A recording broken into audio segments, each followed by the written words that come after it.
the game.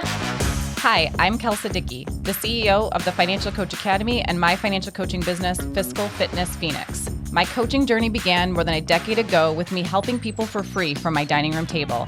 What was once a little business of mine has grown into a 7-figure company that employs a team of people.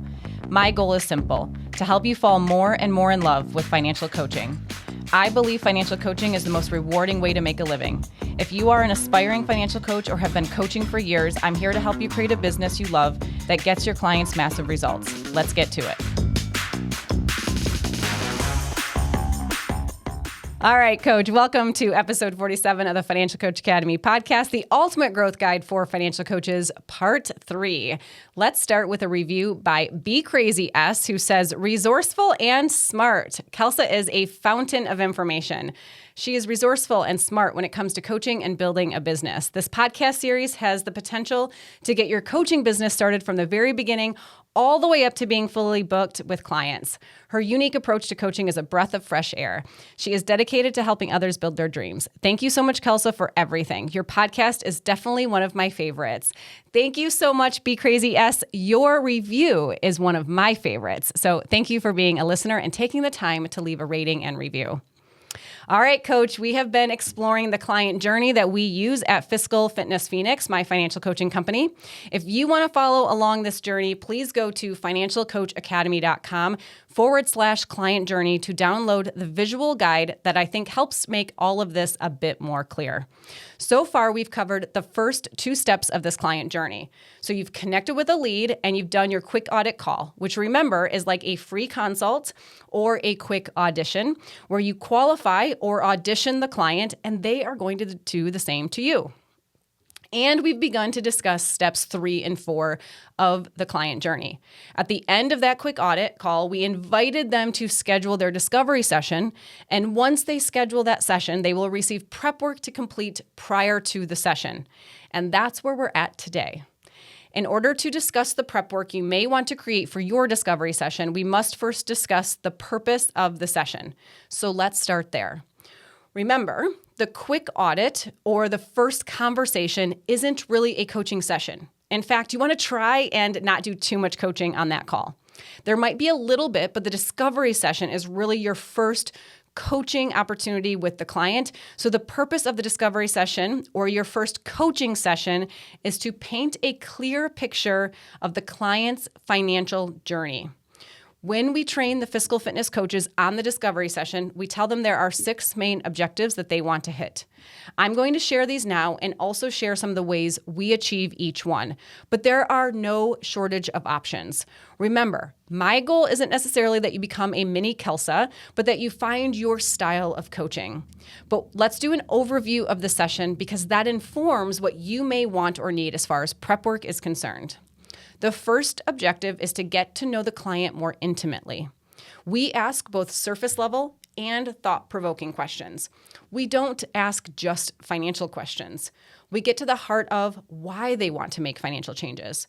I really want to get to know the client, their communication style, their goals and dreams, their preferences, all the things that can help me to be the best coach for them possible. The second objective is to help the client experience coaching. For us at Fiscal Fitness, I've shared before, this is possibly our client's first experience with coaching, so we want to demonstrate it properly. I will also say that even if they've had another coach, there are different styles of coaching, and it doesn't necessarily mean that that experience was similar to what they're going to gain with us. We don't just tell them what to do, but we also empower them to be decisive. We focus on the good and the bad. We celebrate the wins, but hold space for their areas of growth. In other words, we don't do toxic positivity, nor do we only focus on problems, and I want them to experience that. The third objective is to help the client gain clarity and awareness. Clarity to me means clarity over their money and their financial position, but it also means clarity on what they want and why, awareness of their mindset and behaviors, and how all of these things play together. It also means clarity on how I can best support them on their financial journey. We're going to circle back to this one in just a little bit. Objective number 4 is to help them prepare for the journey ahead, mentally, emotionally, and financially. This one is big because if we are telling them to make financial changes or manage their money differently, those changes don't just happen. There are surprises and frustrations and challenges along the way, and we shouldn't shy away from sharing those things. If we paint an overly rosy picture that all of this will be easy, then we are doing them a disservice, because when they go to navigate growth and it's not easy, they will wonder if they're doing it wrong. We have a conversation around, here are the changes and here's what you can expect when you go to make these changes. Here's what growth might look and feel like. The next objective is to boost their belief in what is possible, that they can do it. It might not be easy, but they can do hard things. There are a number of times in the discovery session where it is a dance, and this is one of them. You can't shy away from painting a clear picture of what their journey may look like or feel like and what it will entail, while also holding on to the belief that they can do it. By being clear on what the journey will take, they actually feel better and more prepared. Another way we boost their belief in what is possible is by making sure their vision for what they're creating is crystal clear. Seeing that almost so clearly that they can taste it makes all the hard parts worthwhile. Finally, the purpose of the discovery session is impact and not overwhelm. Give too much and you will overwhelm the person. Most coaches way over-deliver during their first coaching session. You want to wow the client. You want to impress them. I know that this is where it's coming from. I get it. But as a result, we tend to over-deliver on the tactical, action-oriented steps and try to fit way too much into one session. And the end result is client overwhelm and inaction. It creates the exact opposite outcome you're actually shooting for. Every discovery session is different because people are different. So these objectives help to ensure you have quality control. No matter what financial goal the client has, what challenges they come to us with, we can offer fulfillment by having objectives for what they will experience and gain from the session. Not only do these help you deliver a quality experience for the client, but it helps you stay focused and streamlined. This might not be necessary if you do one discovery session per month, but you want to be able to do 8 to 10 per month. And having clear objectives allows you to do that efficiently, which allows you to grow. So, speaking of growing, growth checkpoint number 1, coach. Do you have a clear purpose and objectives for your initial coaching session with a client? With that purpose in mind, let's first look at the prep work we have our clients complete and submit prior to the session. We send our clients 2 things. One is a questionnaire that they fill out, and the second is a spreadsheet where we gather financial information. Let's talk about the questionnaire first. We use JotForm for this, but you could use something like Google Forms as well. The nice thing about using an electronic form is that it compiles the answers and you can download or review 1 question, 5 questions, or the entire thing in various formats. So once a year, I can review all the answers to the question, what is your primary financial goal right now? And see everyone's responses. I can see patterns or trends and look for keywords our clients most often use. That's why I'm able to say that our clients at Fiscal Fitness want a plan. That word plan is in like 75% of our responses for that question. What do you hope to gain from the session? For this questionnaire, ask yourself, what personal information do I want or need? Things like contact information, occupation, date of birth, how they heard about you. We have 9 questions in this section of the questionnaire. Then ask yourself what financial information would be helpful to know. Keep in mind, financial information doesn't just mean numbers. For us at Fiscal Fitness, our primary role is helping people gain cash flow control, which also happens to be the name of our coaching program after this discovery session. So we are looking at a lot of the logistics of how they're managing their money. Our questionnaire asks questions like, how are you currently managing money? And How many bank accounts do you have, and what are they each used for? We also ask what types of budgeting methods they've tried and how those worked for them.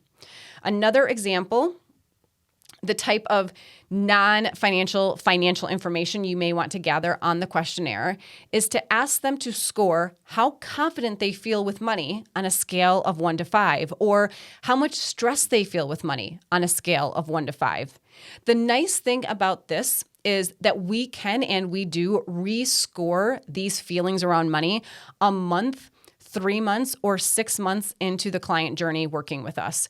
So in a very tangible way, we can see the progress they're making with money, even if money is still tight, and we can reflect back to them the progress is happening, even if we can't always see it.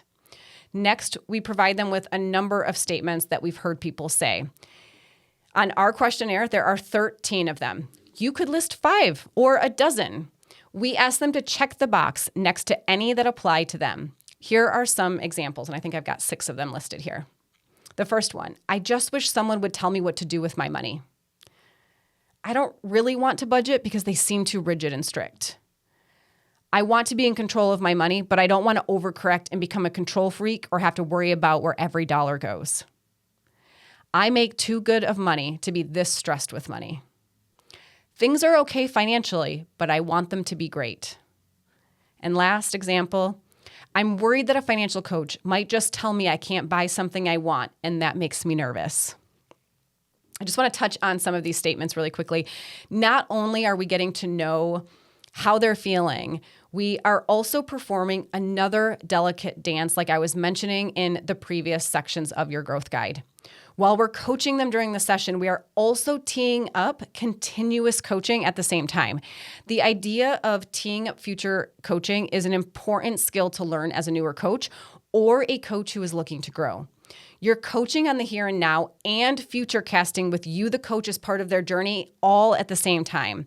And it's easier to do that effectively when you gain these insights into what they think, what their worries are about what we may or may not do, and how we might support them as their coach. So we're weaving these into the conversation when we meet with them.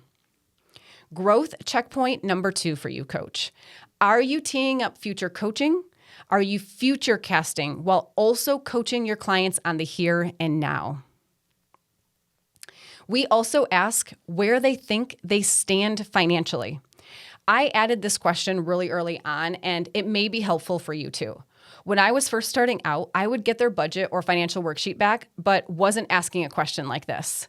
Let's say that on their budget, as I'm reviewing it, I would see that they're over budget or overspending by $1,200 a month. I would panic, like, oh my God, am I going to tell them something they don't know? Or are they going to hate seeing this? Are they going to kill the messenger? There was so much mind drama going into those types of coaching sessions. This question is helpful for both me, but also the client, because it's good for them to gain clarity and to summarize where they think they stand. And it's helpful for me to know if they're already aware of this or if they have no idea. In the financial information section of our questionnaire, we have 13 questions. The next section is for spouses to answer those same questions, because if you're helping couples, chances are they may see or feel things very differently from one another. The final section of our questionnaire is titled Looking to the Future. And this is where we want to begin vision casting and future casting with them. One quick observation I've had is that a lot of people don't really talk about their goals or what they want for their future. They may think about it, but they don't have people they talk to about those things, which I think is so sad, by the way, but also one of the really valuable roles that we play in our clients' lives. So they begin sharing this information with us in the questionnaire. Some important questions we ask in this section are, what do you hope to gain from this session? What is your primary financial goal? And what impact would achieving that goal have on your life, health, relationships, career, and or energy? When it comes to what they hope to gain from the session, you're likely to see 1 or 2 types of responses here. You might find one sentence that might be really specific or general, doesn't really matter, but it's going to be like one thing that they want to gain. Or the alternative is a whole list of things they want to gain that is physically impossible to deliver in the time allowed. Next, we're going to talk about the flow of the discovery session and how it's structured. And at the beginning, we establish expectations. This question is helpful for you, the coach, to know going in how that part of the session is going to go. If they answered with one thing, chances are I'm going to set the expectation that we will be accomplishing that today.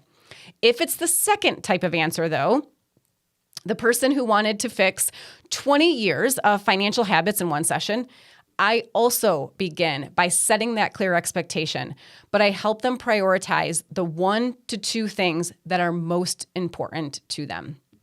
Remember, one of our objectives is impact and not overwhelm. I firmly believe that we need to cover things in depth versus a wide variety of things in order to help the client really understand the problem and really solve it. So it's during this time of the session where I'm talking with them about that so that they know I'm not ignoring what they wrote. I'm not dismissing it or pretending they didn't say that that's what they want, but I'm also not able to deliver on all of those things either. This takes the pressure off of you, coach, to try and solve everything in one session. I'm going to expand on this more next up in the series when we explore the session itself. Another part of future casting is getting them to think about how they make changes overall. If you recall, our discovery session is a plan that outlines where they are and where they want to be and the changes they need to make to bridge that gap. It's a plan that after the session, they must work that plan. They have to make the changes. For some folks, that's no problem. And for others, it is. So we want to help them gain awareness of how they've made changes in the past while also gaining that awareness ourselves. This helps with that delicate dance of teeing up coaching where we're coaching them and we're delivering a ton of value while also describing what it will take to make the changes after the session and whether or not support, accountability, and more coaching might be needed for them. In order to gain awareness on these types of things, ask questions like, when I get inspired by something, I'm the type of person who blank. Then there's some responses they can agree with or not. Statements like, I take lots of notes and then stick them in a drawer, or I think about things for a few weeks before making changes. You can imagine their answers to these questions really help us to know going in how future coaching can best help them and why. There are 11 questions in this section of our questionnaire. One trap with your questionnaire is to not ask questions just to ask questions. Don't make this feel like homework. Every question has to play a role for you or for the client, or it will simply feel like extra work you're giving them, and they can be really annoyed by that, but it needs to be really valuable, okay? Sometimes coaches in the academy ask if clients are annoyed by the prep work, and it's actually the opposite most often. I mean, sure, sometimes they procrastinate getting it to us or they're annoyed before they even open it. But what we hear most often when the session actually starts is how helpful the prep work was for them and how much they enjoyed it because it helped them gather their thoughts. It helped them already gain some clarity on how they're feeling and really what they want. So a quick recap of these sections of our prep work. Short introduction, setting the stage for why the questionnaire is important and how to complete it. Contact information, which has 9 questions. Let's talk money are the financial questions, and there's 13 of those. Significant others, it's your turn. That has 6 questions. Looking to the future is 11 questions. And then there is an outro with next steps and what happens once they hit submit. And then there's a submit button. We receive their responses, and the client also receives a copy of their responses via email as well.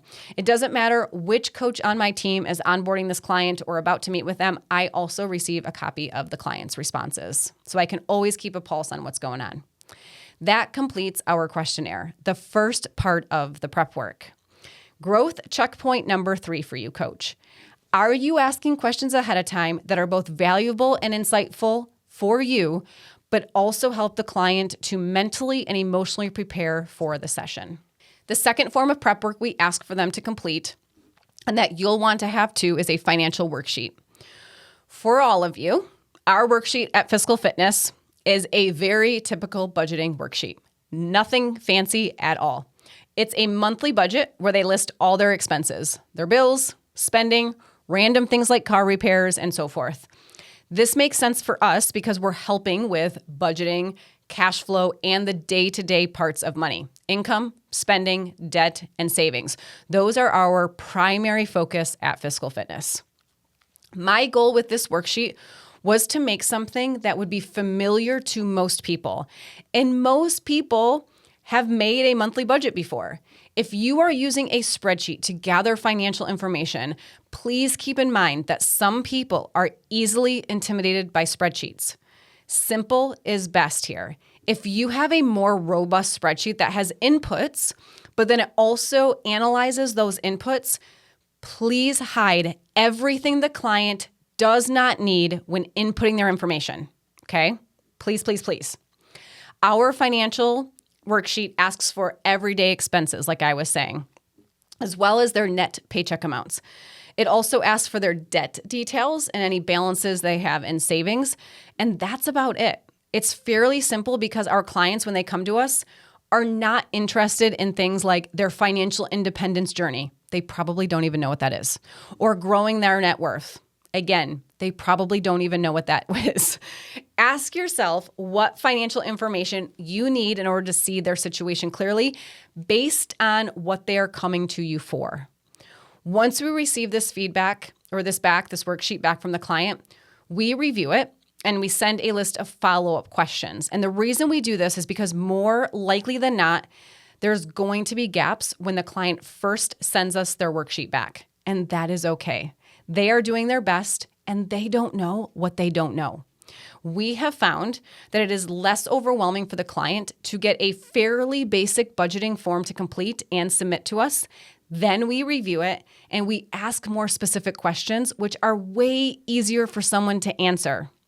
So when you get this back, don't be discouraged if it feels incomplete or inaccurate. Chances are that is the level of your client's awareness, and your job is to meet them where they're at. If anything, someone who struggles to know where to find things or know what they spend or what their interest rates are on debts probably needs you. Remember, what financial information do you need in order to help the client achieve the goal they initially come to you for? That's the question you're asking yourself. Let's say you help people who want to invest in real estate. You may ask for credit score information and net worth. Those aren't things I'm worried about initially. It's not to say we don't ever look at those things with our clients at Fiscal Fitness. Of course we do. We just don't need it to help them during their first session with us, and we don't want to overwhelm them. Growth checkpoint number 4 for you, coach. Are you getting the most relevant financial information and in the least overwhelming way possible?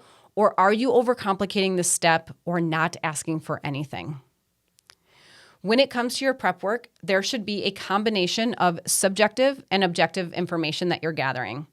Objective might be the details, logistics, and information on their financial life. You got to know some numbers, and depending on the area of money you focus on, it could look a little different. Subjective are the thoughts, feelings, and desires, because these things impact their financial life. You want to know what's important to them, what stresses them out, what excites them, and what they want to change. Here are some goals for you with the prep work. First, you want to feel confident that you have enough information to have an accurate picture of who they are and where they stand currently, as well as what they want for the future and why that is important to them. But also, if you are a newer coach, also know that your need to feel prepared and confident going into this session may never be satisfied by getting more and more information from the client. Yes, you need to feel prepared, but that will actually come from experience. So please be intentional with the level of information you are asking for the client, and don't keep adding more just because you need to feel even more prepared going in. Number 2. Your goal with the prep work is to boost your awareness and your client's awareness. This may sound like a lot, but 9 times out of 10, a person says this prep work is incredibly helpful and insightful and helped them to mentally and emotionally prepare for the session, and it helped them to gain clarity on where they stand and what they really want. I know I say this all the time, but it is worth repeating. Coaching doesn't just happen in the coaching session, but with every interaction and exchange between sessions too. Your business growth comes from the positive coaching experience you create at every one of these critical touch points in the client journey. This prep work is a perfect example of that. And then number 3, ultimately, you want to use this information to read between the lines. You want to review it not only for what it tells you, what they're specifically saying on the surface, but for what it tells you in more subtle ways. Your business growth comes from coaching the client, so knowing the client is key. Here are some examples. Does this person provide very detailed answers to the decimal, or do they give round numbers? Do they like minute details or operate more in generalities? That's really insightful. If they use round numbers and you are spending time during the session on a $4.17 transaction, they may be thinking, oh, this is like so ticky-tacky, and they will not want to move forward with more coaching. The next thing that you can look for is, can you tell if they knew the numbers or if they guessed or didn't want to look? On the prep work, a person may even leave a comment like, I don't know, I'm afraid to look, next to any number of the expenses listed. That's insightful. Is this someone who tells it like it is, or you can tell that maybe they're just trying to give a right answer to something, even if it's not entirely true? I am not judging the person who does this. I don't think they are intentionally lying. It is simply an observation that you can have. What is the language they use in their responses? Do you notice trends, or do they notice trends? So they're actually pointing out trends in their own behaviors and that kind of thing, or their own spending decisions? Or can you tell by their responses that they're more literal and they give really specific examples? Are there strong words used, like hate, or do they describe fighting or arguing in their relationships? Or are they more aspirational in the language that they use?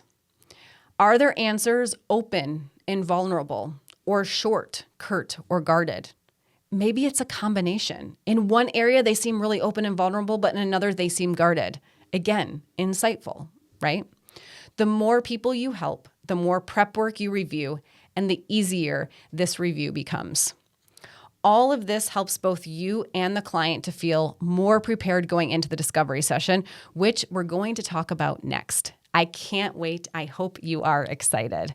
And if you are excited and loving this conversation around the client journey and the intricacies of what the client experiences on this journey, as well as what you, the coach, does to prepare behind the scenes and for yourself, I hope you will check out the Financial Coach Academy. We follow the client journey throughout the academy and provide even more detail and resources to help you build out each and every step so you can be a successful financial coach. And I would love to have you join the Academy. It is not just an online course. It is a robust program that includes live coaching with me every month and your own cohort of coaches for support, accountability, brainstorming, and feedback. And it doesn't matter if you enroll today or if you are a coach who enrolled years ago, you are a part of our community of coaches forever, which means you continue to join the live coaching with me every month, and you continue to have access to all the resources provided. So you can build it, and as you help more people, continue to refine and up-level it. Do you want to just copy the prep work that we use every day with our clients? It's all for you to use in the Academy. Do you want to learn the skill of teeing up future coaching while also coaching? We show you how to do that in the Academy. When you enroll in the Academy, you get immediate access to the online training videos and business resources so you can get started right away, and you are automatically added to the next cohort. Check out financialcoachacademy.com today. In the meantime, review the growth checkpoints provided and let me know what you uncover. I believe financial coaching is the best and most rewarding way to make a living. I truly love what I do, Coach. If you're ready to learn and see how to become a profitable, successful financial coach, check us out at financialcoachacademy.com. As always, I love hearing from you. If you have any questions for this podcast, submit them at financialcoachacademy.com/podcast. And if you love this podcast, please subscribe and leave us a review on Apple Podcasts and subscribe on YouTube. It would mean the world to me. I'll see you next week, Coach.